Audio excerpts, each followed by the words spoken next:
'cause it's my lazy day, just wanna lazy away. Ain't gonna do a thing for the rest of the day. You can try to seduce me, make me wanna play. I don't know about that. I don't know about that. Coucou, j'espère que tu vas bien et que tu as bien apprécié mes deux vidéos de jeudi et de vendredi parce que j'ai adoré les faire et qu'elles m'ont demandé beaucoup de travail, beaucoup de temps de préparation. Je pense que j'avais vraiment gardé, j'ai filmé des trucs, ça fait plus d'un mois, bref, tout ça. Du coup mon ordi va être vachement content de pouvoir avoir un peu plus d'espace de stockage parce qu'il était un peu en galère ces derniers temps. Mais passons tout de suite à la vidéo du jour que j'espère que tu vas apprécier, tous mes conseils de bien-être et de développement perso que je viens te prodiguer avec toute ma sagesse aujourd'hui. Parce que je suis en train de filmer dans un endroit non chauffé, j'ai super froid et c'est pas un jour où il fait très beau, où il y a... ouais non, c'est plutôt un jour cosy et tout. Du coup, à défaut de moi, j'espère que toi tu peux être cosy chez toi, à la maison, ton petit plaid et tout. Et puis commençons. Aujourd'hui, de quoi on parle? Aujourd'hui, on parle un peu de comment est-ce qu'on peut arrêter de se critiquer, de s'autocritiquer, de se juger. Tu sais, vraiment cette petite voix dans ta tête qui vient et qui, dès que tu fais un truc pas tout à fait correct ou comme ça, vraiment elle te met au tapis, elle te donne des petits coups de pied comme ça, genre vraiment cette voix négative dans ta tête que tu sais peut-être pas trop contrôler ou comme ça. Du coup, on va voir comment est-ce que tu peux être plus sympa avec toi-même, tout simplement. On entend souvent la phrase traite-toi comme tu traiterais un ami. Enfin, c'est un peu de ça qu'on va parler dans cette vidéo. Parce que tu peux être la personne la plus badass du monde et peut-être que tu as hyper beaucoup confiance en toi et que tu arrives à bien te défendre face aux autres et que tu n'as aucun souci à, si tu n'es pas d'accord avec ce que quelqu'un dit, à dire non, tu peux pas me parler comme ça, moi je pense ci et ça, non, non, non. Peut-être que tu arrives à faire ça et c'est super, mais si après par derrière tu n'arrives pas à aussi gérer et à faire ce même travail avec toi-même, avec ta voix intérieure, si tu n'arrives pas à remettre cette voix-là en place, bah tu vas quand même avoir des problèmes et pas réussir à avancer dans ta vie comme tu aimerais parce que, enfin je veux dire, si tu vis toute ta vie avec quelqu'un qui constamment te rabaisse, te dénigre et te dit que tu fais pas les choses assez bien, bah c'est sûr, c'est évident même que tu vas pas obtenir les mêmes résultats et avoir autant d'accomplissement que si t'as quelqu'un, enfin c'est vrai que si t'as vraiment un système de support qui te soutient et qui te motive et tout ça.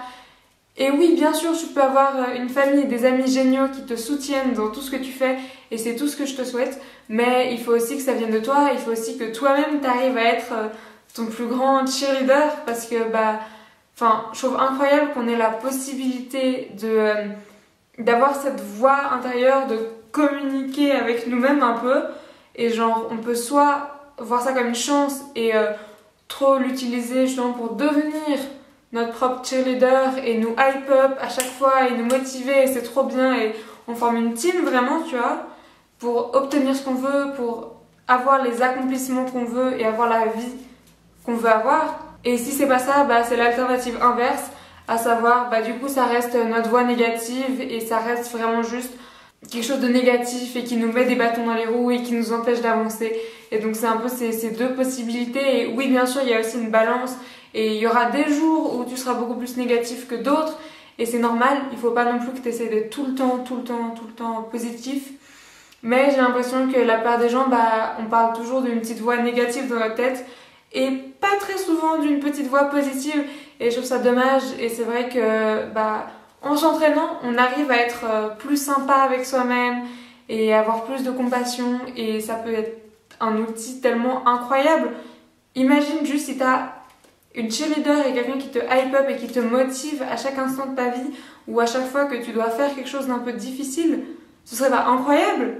Enfin, moi je trouve ça trop cool comme idée. Sans compter que si, peut-être aussi que tu es le type de personne qui, voilà, t'as aussi du mal à te défendre à l'extérieur et avec les autres gens et tout, et peut-être que t'as regardé ou que t'aimes bien aussi te renseigner sur la confiance en soi et tout ça. Si t'as regardé d'ailleurs, si t'as pas encore regardé d'ailleurs mais j'ai des vidéos sur ce sujet de la confiance en soi, donc tu peux aussi aller les voir, il n'y a pas de souci. Et ben, le fait de travailler aussi sur ta petite voix intérieure, bah ça va forcément t'aider à développer une meilleure relation avec toi-même en fait, et avoir plus confiance en toi, parce que comme tu peux t'imaginer, c'est quand même une grosse partie de ce que tu penses, genre il y a la valeur que toi tu te donnes dans un être humain, ok? Et cette valeur-là, elle va avoir un impact à la fois sur comment toi tu te perçois, sur comment les autres ils te perçoivent, parce que les autres ils te perçoivent, c'est un mélange de leur propre expérience plus de ce que tu dégages. Et ce que tu dégages, c'est forcément lié à comment toi-même tu te perçois. Du coup, bah, ça reste hyper important, cette notion de valeur de soi, self-worth. Et cette valeur, elle va être impactée par quoi? Elle va être impactée par la confiance que tu t'accordes à toi-même, ta confiance en soi. Et devine par quoi elle impacte ta confiance en soi? Par ta petite voix intérieure. Ta petite voix, si elle est tout le temps négative, si elle fait que de te mettre au tapis, bah ça va pas augmenter ta confiance en toi. Au contraire, parce que ton cerveau, il croit ce que tu lui dis, il a aucune raison de douter de toi. Du coup, il se dit que si toi-même tu dis que t'es nul, et ben il va se dire ok, je suis dans un corps d'une personne nulle. Et du coup, ça va pas. Donc c'est pas, on essaye d'éviter ce scénario, tu vois. Tout est un peu lié comme ça, et c'est vrai que si tu commences à travailler sur quelque chose, bah c'est chouette de pouvoir travailler sur tous les aspects de la valeur de soi et de comment est-ce que tu peux avoir plus confiance en toi. Et du coup également comment est-ce que tu peux te parler avec plus de compassion, plus de gentillesse. On est humain, c'est normal qu'on foire de temps en temps, et ça veut pas dire qu'on a moins de valeur, qu'on est moins bien. Et tu peux tout à fait avoir ce dialogue un peu avec toi-même où tu te dis ok, bah cette fois j'ai pas très bien réussi.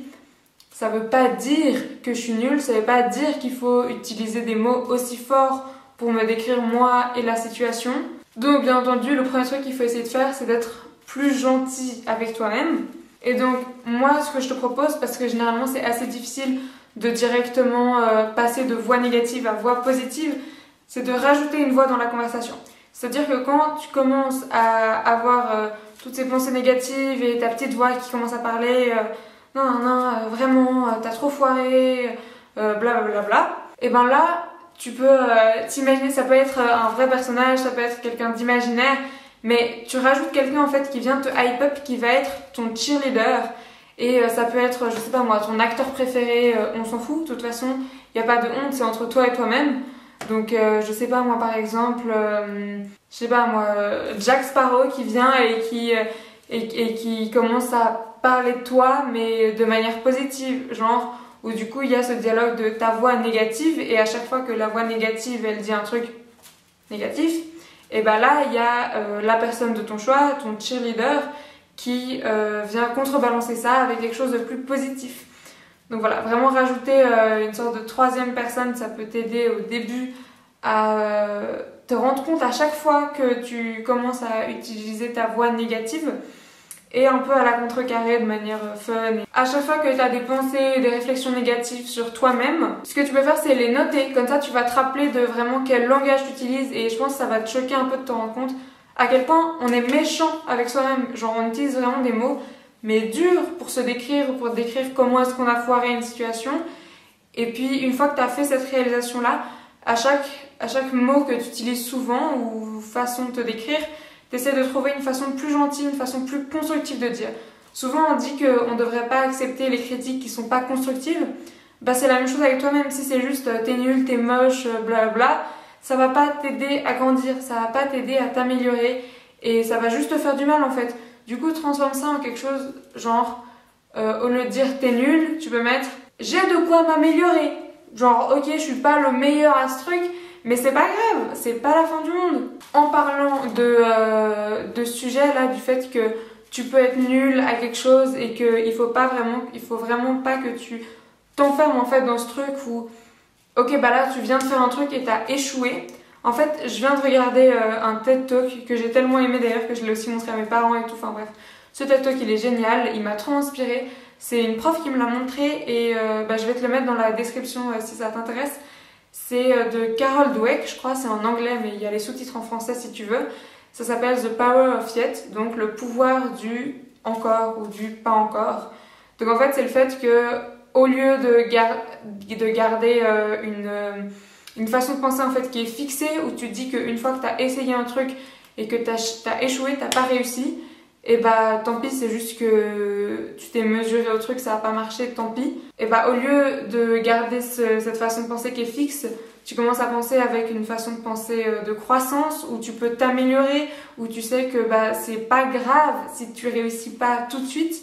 Imaginons, t'es à l'école, t'es à l'uni, t'as raté un examen, bah le fait de voir marqué échoué, forcément ça te met un coup et tu commences à te dire putain, je suis trop nulle, j'aurais dû plus réviser, ça va pas, ça va pas, ça va pas. Ça commence à tourner dans ta tête. Si à la place, tu commences à adopter une façon de penser où tu te dis bon, là, bah j'avais pas les capacités de réussir à ce moment-là, ça veut juste dire que je suis encore en train de traiter ce truc, que je suis encore en train d'apprendre, que je suis encore dans le processus et que je suis pas encore arrivée au bout. J'ai pas encore les connaissances suffisantes pour y arriver, mais ça veut pas dire que je suis nulle, ça veut rien dire sur mon caractère ou sur ma valeur, ça veut juste dire que bah, je vais continuer d'avancer et la prochaine fois, je vais réussir. Et c'est ça en fait le pouvoir du pas encore. T'es pas obligé de tout réussir maintenant, il faut juste que tu arrives à penser, à arrêter de penser en mode maintenant et à te dire que bah, l'échec c'est pas la fin du monde en fait, que tu peux continuer d'avancer et vraiment à valoriser ce processus où tu te mesures à un challenge que peut-être que tu vas pas réussir au début, mais au fur et à mesure tu vas progresser et c'est ça qui est cool et c'est ça qui est bien. Et du coup ça c'est vraiment le pouvoir du pas encore et je te conseille vraiment d'aller voir le TED Talk parce que même si j'ai essayé d'un peu t'expliquer, j'ai l'impression que c'est un peu brouillon mes explications et ce sera tellement plus pertinent et logique si tu vas voir la vidéo. Donc si tu as besoin un peu une petite dose de motivation, inspiration, franchement va voir cette vidéo, je te conseille. Tu peux aussi aller voir les autres vidéos de ma chaîne, moi ça me ferait plaisir hein, mais voilà, je fais de la pub aux vidéos que j'aime bien. Et on est déjà arrivé à la fin de cette vidéo, c'était vraiment juste une petite vidéo de chill où je te partage mes petits tips sur ce problème particulier de la petite voix négative, tout ça. J'espère que cette vidéo elle t'a plu, que tu l'as appréciée, que tu as peut-être appris quelque chose. Moi je te fais des bisous, prends soin de toi et je te dis à demain.